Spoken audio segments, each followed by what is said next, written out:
মারা যাওয়াটাই চূড়ান্ত সত্য কথা, মারা থেকে কেউ বাঁচতে পারবে না। আল্লাহ ডাক দিয়ে বলবে আফরিশুহু মিনাল জান্নাহ, আমার বান্দারে পাতলা পোশাকে দুনিয়ার মানুষ কবর দিছে, তারে জান্নাতের পোশাক পরায়া দাও।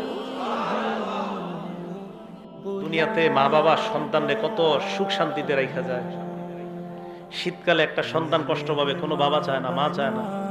অথচ আমরা আমাদের বাবাকে 3টা পাতলা কাপড়ে ওই প্রচন্ড ঠান্ডা মাটির নিচে রেখে আসি।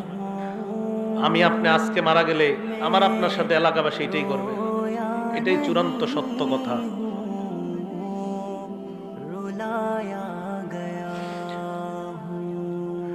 মারা যাওয়াটাই চূড়ান্ত সত্য কথা, মারা থেকে কেউ বাঁচতে পারবে না।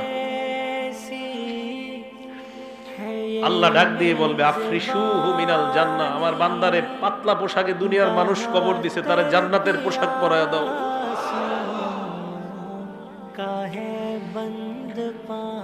কে জানে আমার আপনার নসিবে এই পোশাক আছে কিনা।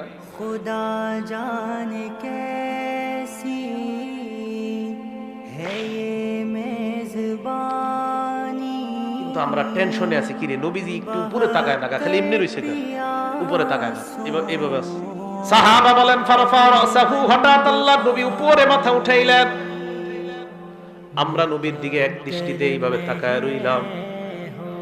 মাথা উঠানোর পর কবরের দিকে আল্লাহর নবী তাকাইলেন, তাকায় বললেন হে সাহাবাদের দল,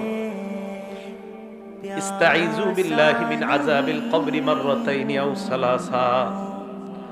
সাহাবাদের দিকে তাকায় বললেন তোমরা এই কবর থেকে, আল্লাহর কাছে কবরের আযাব থেকে পানাহ চাও। এই কথাটা নবী 2 বার অথবা 3 বার বললেন।